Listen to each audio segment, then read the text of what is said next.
پڑھتا رہا، آپ اپنے مدرسوں کو کیا جلسوں کے بہانے چلاؤ گے پھر؟ اگر انہوں نے جلسے نہ ہونے دیے تو ہم نے تو قرآن پڑھنا ہے، پڑھانا ہے، نہ ہو سکے تو یہ داعیہ ہے۔ میں اپنے ساتھیوں سے بھی کہتا ہوں، ملے یا نہ ملے کھانا ہی ملے گا، لیکن گھر گھر جا کر پڑھیں گے جب پھر جان میں جان ہے۔ ہم قرآن کی تعلیم کو چھوڑنے والے ہیں۔ جان ہی نہ رہی تو حضرت عیسیٰ علیہ السلام کی طرح کہہ دیں گے۔ اللہ رب العزت نے کہا، حضرت عیسیٰ علیہ السلام سے قرآن میں ذکر ہے، اے عیسیٰ تم نے کہا تھا ان کو کہ مجھے خدا بناؤ، مجھے اللہ کا بیٹا کہا کرو۔ حضرت عیسیٰ علیہ السلام نے کہا، اے اللہ حقیقت تو یہ ہے اگر میں کہتا تو آپ کو پتا ہوتا۔ اور یوں کہتے ہیں نبی، یاد رکھنا میں کئی جگہ کہہ دیتا ہوں، نبی کو امت سے جو اللہ محبت دیتا ہے ماں سے جنان سے زیادہ دیتا ہے۔ اولاد کی فکر نہیں کرتا جتنی امت کی فکر کرتا ہے۔ اللہ کو بھی پھر نبی کی اس محبت سے 99 سے زیادہ بندے سے محبت ہے۔ ایمان والے سے بہت دور کی بات ہے۔ تو حضرت عیسیٰ علیہ السلام نے کہا کہ اے اللہ اگر میں کہتا تو آپ کو پتا ہوتا، لیکن ہاں جب تک میں تھا میں نے نہیں کہنے دیا، جب تک میں ان کے بیچ میں تھا میں نے یہ حرکت کبھی نہیں ہونے دی۔ اے اللہ جب میں چلا گیا تو میں تو نگہبان تھا ہی نہیں، میرے بس کی کچھ نہیں تھی، آپ تو بس میں تھا، آپ ہی نگہبان تھے۔ ہاں اتنی بات ضرور ہے، وہ الفاظ ہے جس کو اللہ کے رسول ایک دفعہ نماز میں دہرا کر اتنا روئے تھے، اتنا روئے تھے، اتنا روئے تھے کہ روتے روتے اللہ کے رسول کا بدن کانپ رہا تھا، اتنا روئے تھے، بار بار اس آیت کو پڑھتے تھے، حضور کی نظر کرتے کرتے اپنی امت کی طرف ہو گئے کہ حضرت عیسیٰ کی امت کے لیے پھر بھی اللہ سے یہ کہہ رہے ہیں بھائی تو اے اللہ اگر آپ ان کو سزا دیں گے پھر بدلے بندہ خدا سے بچ کے کہاں جا سکتا، کتنا توڑے گا، کہاں جڑے گا، تیری خدائی ہے اس سے کہاں جائے گا، آپ سے تو نہیں چھوٹ سکتا۔ لیکن یوں نے کہا اللہ انہوں نے جب میرے پاس حرکت کی تو ان کو خوب سزا دینا، ان کو مت چھوڑنا، بلکہ اللہ کے صحیح کہہ رہے ہیں اللہ اگر تو عذاب دے گا ان کو اس کی حرکت پر تو تیرے بندے کہاں جائیں گے، لیکن اگر آپ نے معاف کر دیا تو آپ بہت غالی حکمت والے ہیں، حکیم ہیں، یعنی اشارہ کرتے ہیں اللہ رعایت کر دو، رعایت کر دو۔ اور اللہ بھی فرماتے ہیں ما یفعل اللہ بعذابکم، اے لوگو اللہ تمہیں عذاب دے کے کیا کرے گا، کیا نکالے گا عذاب دے کے؟ ان شکرتم وآمنتم، اگر دو کرتے رہے تو شکر گزاری پر عمل کرتے رہے، اللہ کا شکریہ ادا کرتے رہے اور ایمان پر جمے رہے، کیا کرے گا سزا دے گا؟ خدا تو سزا دینا چاہتا ہی نہیں، ٹالنا چاہتا۔ سیدنا نبی آخر الزمان جو ہمارے آپ کے سردار ہیں، جن کی امت میں ہم اور آپ ہیں، جن کے وسیلے کے بغیر دعائیں قبول نہیں، اللہ کا سب سے بڑا محبوب، جو ان کے محبوب چچا جنہوں نے پورا چونو چرا اپنے بھتیجے کا ساتھ دیا، جنگ احد میں خوب لڑے، پہلوان تھے، حضرت حمزہ رضی اللہ تعالیٰ بہت لڑے تھے۔ سارے چچاؤں میں صرف دو ہی حضور کے ماتحت بنے تھے، حضرت عباس اور حضرت حمزہ رضی اللہ تعالیٰ عنہ۔ حضرت عباس سے بھی بے پناہ محبت کرتے تھے۔ ایک مرتبہ کا واقعہ، بیچ میں کوئی بزرگ تھے لیکن گئے تھے مدینہ میں اور زبان سے نکل گئی، کھانا کھاتے وقت میں تہی تھی، تہی آنکھوں سے کھٹی ہو جاتی ہے، تو یہ نکل گیا زبان سے، مدینے کی دہی بہت کھٹی تھی، بس اتنا نکلنا تھا۔ رات کو خواب میں اللہ کے رسول صلی اللہ علیہ وسلم آئے اور آنے کے بعد کہا میرے مدینے کو فوراً چھوڑ دو، میرے مدینے میں تجھے رہنے کا کوئی حق نہیں ہے، صرف میرے مدینے کی دہی کھٹی ہوتی ہے، دہی تو کھٹی کہیں کی بھی ہو سکتی ہے، تم نے میرے مدینے کے ساتھ ایسا کیا۔ اڑبڑا کر آنکھ کھلی، آنکھ کھلنے کے بعد تڑپ رہے ہیں کیا کروں کیسے کروں۔ حضور پاک صلی اللہ علیہ وسلم نے انٹیمیٹم دے دیا دوبارہ سنوں تو کیا ہوگا. کسی بزرگ کے پاس گئے تو انہوں نے کہا حضور پاک صلی اللہ علیہ وسلم کے چچا حضرت عباس کی قبر پر جا کر ان کا حوالہ دے کر پھر معافی مانگ. چچا کی قبر پر گئے, لپٹ گئے بزرگ کہ او پیارے حبیب کے چچا, اللہ نے آواز تم تک پہنچائے, اپنے پیارے بھتیجے سے سفارش کرو. خطا ہو گئی اور یوں کہہ رہا. اگلے دن خواب میں پھر آیا, اللہ کے رسول نے فرمایا آئندہ ایسا نہ کرنا. یہ وہ مدینہ ہے جس نے مجھے اس وقت رکھا تھا جب میرے گھر والوں نے نہیں رکھا, میرے شہر والوں نے بھگا دیا تھا. اس مدینے سے مجھے بے پناہ ماں. ایک طرف میرے مارنے کے لیے 100 اونٹوں کا اعلان تھا اور ایک طرف ایک ہفتہ روزانہ مائیں اور بچے درختوں پر پہاڑوں پر چڑھ چڑھ کر انتظار کر رہے تھے. اور پھر الفاظ کے فی وادی سنا والرتجا گیت گاتے پھر رہے تھے کہ آج وادی سنا نام تھا, ان کے بیچوں سے چمکتا دمکتا چاند طلوع ہوا. اللہ کے رسول صلی اللہ علیہ وسلم کے لیے گیت گایا جا رہا تھا. اللہ اس لیے حضور پاک صلی اللہ علیہ وسلم کہا کرتے تھے اس مدینے میں مجھے ٹھکانہ دیا.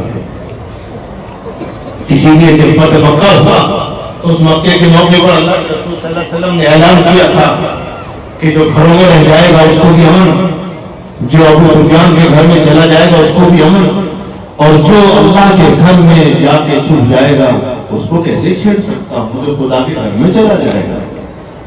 تو تمام مدینے کے انصار کے معنی مددگار کے ہیں, انہوں نے حضور پاک صلی اللہ علیہ وسلم صحابہ کی مدد کی تھی. سارے آپس میں مشورہ کرنے لگے شاید اللہ کے رسول تو یہی رہ جائیں گے, بہت رعایت کر رہے ہیں, ان کے لوگوں نے جو یہاں موجود ہیں ہمارے بڑوں کو قتل کیا ہے, کبھی جنگ احد میں, جنگ احزاب میں, کبھی جنگ خندق کے موقع پر, کبھی بدر میں انہوں نے ہمیں نہ جانے کتنی تکلیفیں پہنچائی ہیں, اور آپ حضور بدلہ نہیں لے رہے تو معاف کر رہے ہیں. تو اللہ کے رسول صلی اللہ علیہ وسلم کو خبر ملی تو ان کے پاس آئے اور آ کر کہنے لگے کہ اگر میں یہ فیصلہ کروں کہ ان کو معاف کر دوں سب کو, اور میں خود اپنے آپ کو آپ تمہارے حوالے کر دوں, میں تم میں رہوں گا, کیا اس فیصلے سے راضی ہو؟ کہا پیارے رسول آپ انعام بھی سب دے دیں, جو جنگوں میں ملا ہے وہ سب ان کو دے دیں, بس ہم تو اسی لیے خطرہ تھا کہ آپ تو شاید یہی رہ جائیں گے, ہمیں صرف آپ چاہیے. ہم اس لیے نہیں کہ آپ نے ہمارے باپ داداؤں کے مارنے والوں کو, بھائیوں کے مارنے والوں کو معاف کر دیا, ہمیں تو خطرہ یہ ہے کہ کہیں آپ یہی نہ رہ جائیں, آپ وہ بھی دے دیں جو مال حاصل ہوا وہ بھی دے دیں, بس اس لیے دل میں بات آئی کہیں آپ ہمیں چھوڑ تو نہیں رہے. تو جس مدینے کہا مرد ہے جب تک میں مدینہ نہیں چھوڑوں گا. اس لیے مکہ وطن اصلی ہونے کے باوجود اللہ کے رسول فصل پڑھا کرتے تھے کہ اب میں مکہ میں رہنے والا نہیں. لیکن وہی اللہ کے رسول صلی اللہ علیہ وسلم جس وقت ان سے ابو سفیان نے پوچھا کہ اے محمد میں آپ ایمان لے آیا ہوں, میں آپ کا بہت بڑا دشمن تھا, جنگوں میں بہت میں نے جانے کی تھا, آپ کو ستایا, ہر جنگ میں تمہارے خلاف میں تو سردار تھا, مد مقابل کو کون چھوڑتا ہے, آپ نے یہ اعلان کیوں کیا کہ ابو سفیان کے گھر میں چلا جائے گا اس کو بھی امن؟ تو پیارے رسول صلی اللہ علیہ وسلم فرمایا تھا ابو سفیان تیرا مجھ پر احسان ہے, اللہ رب العزت کے ہاں میں بات روک کے بتاتا ہوں, احسان ماننے والے کے اتنی محبت اللہ کرتے ہیں جس کی کوئی انتہا نہیں, اس کے ہاں کبھی فاقہ نہیں آ سکتا. جو آدمی احسان فراموش ہے اس سے اللہ اپنی رحمت میں روک لیتا. بلکہ یہ الفاظ ارشاد فرمائے ہیں ثلاثۃ لا یکلمہم اللہ تعالی یوم القیامہ, 3 آدمی ایسے ہیں جن سے قیامت میں اللہ بات نہیں کریں گے, غصے سے, ولا ينظر الیہم, نہ ان کی طرف دیکھیں گے, ولا یزکیہم, نہ ان کو معاف کریں گے, وَلَهُمْ عَذَابٌ عَلِيمٌ, ان کے لیے دردناک عذاب ہوگا. 3 دفعہ اللہ کے رسول اس بات کو سناتے رہے. اور یہ کون ہیں؟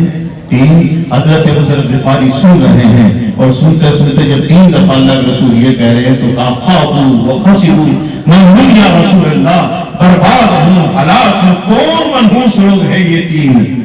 اللہ کے رسول صلی اللہ علیہ وسلم نے فرمایا المنان، جو کسی پر احسان کر کے جتلاتا ہے۔ آپ نے اس کو ہلکا سمجھ لیا؟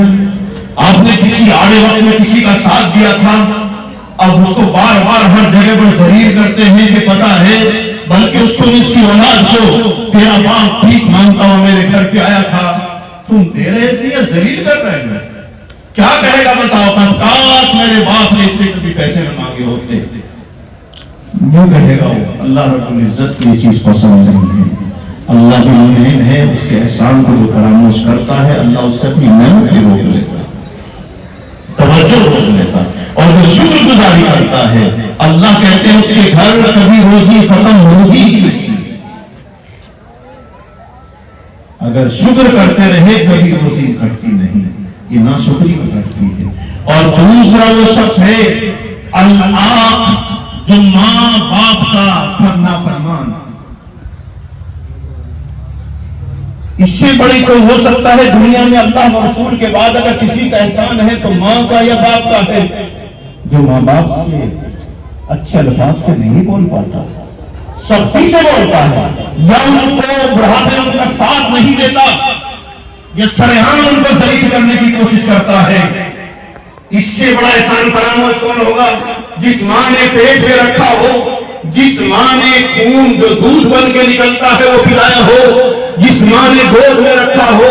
آپ میں سے اکثر باپ بن چکے ہیں اور آپ کو یہ انداز ہو چکا ہوگا کہ ایک بچے کو پالنے میں 3-4 سال تک کتنی قربانی دیں گے۔ رات کو جائے اگر بچہ رو رہا ہے بیٹھ کر تو گھنٹوں نہیں پوری رات اس کو کھلاتے کھلاتے گزار دیتے، آپ اس طرح سے سو جاتے ہیں باپ ہونے کے باوجود۔ اگر یہ بیٹا اس کا خیال کرے کہ میری ماں نے میرے ساتھ کتنا کتنا احسان کیا ہے، ایک رات کی قیمت نہیں دے سکتے جس میں اس نے وہ درد برداشت کیا ہے جو درد موت کی خرید پہنچا دیتا ہے۔ اور بہت سی مائیں تو دم توڑ جاتی ہیں، اور بچے کا چہرہ دیکھتے ہی تو ماں اس تکلیف کو خود کو ڈھونڈ دیتی، بچے کا چہرہ دیکھتی ایک دم ہو جاتی اس تکلیف کے بعد میں۔ اب نوجوان تھوڑا سا ہوا، ماں نے اتنا پوچھ لیا، اب تک کہاں تھا بیٹا؟ باپ نے پوچھ لیا اتنی دیر کہاں لگائی؟ آنکھ میں لال رنگ کے ڈورے پڑ گئے، اس کے چہرے پر بل پڑ گئے۔ ارے اگر تو اپنی ماں باپ کو بھی صحیح وقت نہیں بتائے گا میں کہاں جا رہا ہوں تو دنیا میں کون ہوگا؟ دوست کے ہاتھ، اس کے گلے میں ہاتھ ہے، محبت ہے، اور ماں سے اور باپ سے محبت کے الفاظ نہیں۔ اللہ ایسے کی طرف دیکھے گا بھی نہیں، معاف بھی نہیں کرے گا۔ اور چوتھا وہ شخص ہے جو نشہ کرتا ہے، کراتا ہے، بگاڑتا ہے اور مذہب کو خراب کر رہا ہے۔ ایسے واقعات آ جاتے ہیں کہ بعض واقعے ایسے ہوتے ہیں، آپ کو پھر دعائیں کریں گے آپ اپنے اعمال سننے جو آپ نے دیا ہے اللہ سے قبول فرمائیں۔ اس کے بعد یہ بات سنا کر میں کہ ایسے واقعات آتے ہیں خاص طور سے، کیونکہ آپ جانتے ہیں جب آدمی یہ سوچ لیتا ہے کہ یہ شاید دیکھنے میں اللہ والا ہے، نام لگ گیا، تو وہ سوچتے ہیں ساری پریشانی اس کے سامنے نکل کر جو کسی سے نہیں ہے، وہ ایک انسان سے کہہ دے گا، ایک اپنے استاد سے کہہ دے گا، اپنے پیر سے کہہ دے گا، اور پھر یہ سوچتے ہیں کہ سارا حل مفتیوں کے پاس ہے۔ ایسے کئی واقعات ایسے کہ عورت ہے اور خاص طور سے اس کا ناجائز فائدہ اٹھاتے ہیں، جس عورت کا باپ زندہ نہ ہو، جس کا کوئی بھائی اور خاندان نہ ہو، وہ کسی کے نکاح میں چلی جائے، پھر وہ خوخار نوجوان یہ سوچ کر اس کی نظر اب بدل گئی ہے، اب وہ اس کے ساتھ جو حرکتیں کرتا ہے پٹائی پر اس کے فرق کوئی پوچھنے والا نہیں، اور پھر بلاپی یہ ہوتا ہے جو چھوڑ دیتا ہے۔ اور اس میں کس کی خطا ہے بھائی کہ بچی پیدا ہوئی ہے، اس میں کس کی باپ کو عورت کی خطا ہے، پھر دوسری بچی پیدا ہوئی اس میں عورت کی خطا ہے، تیسری بچی پیدا ہوئی عورت کی خطا ہے۔ ایسی 3 بچیوں کی ماں جس کا نہ باپ جس کا نہ بھائی دارالفتہ میں آ کر بیٹھ کر ساروں اور کہا میرے شوہر نے میں ماں بچوں کے باہر کر دی، کہ میرے بچے ہوتی ہیں، اب میرا خاندان، جب یہ ظلم زمین پر ہوگا تو آسمان سے کیا فیصلے رحم کے ہوں گے؟ آسمان سے اگر فیصلے ہوں گے خوخاروں کے، میری باپ دور کن کے ہاتھ میں ہوگی؟ جن کے بارے میں فرمایا وہ لوگ ہوں گے، اگر تم اپنی حرکتوں سے باز نہیں آئے، تم نشوں سے باز نہیں آئے، ماں باپ کی بے عزتی کرنے سے باز نہیں آئے، اگر تم نے احسان فراموشی کی تو تمہارے اوپر ایسے لوگوں کو مسلط کروں گا کہ ایک وقت آئے گا تمہارے گھروں سے گھسیٹ کر تمہیں سزائیں دیں گے اور تمہارا کوئی دوسرا حال نہیں ہوگا۔ اللہ اس وقت سے ہماری حفاظت فرمائے۔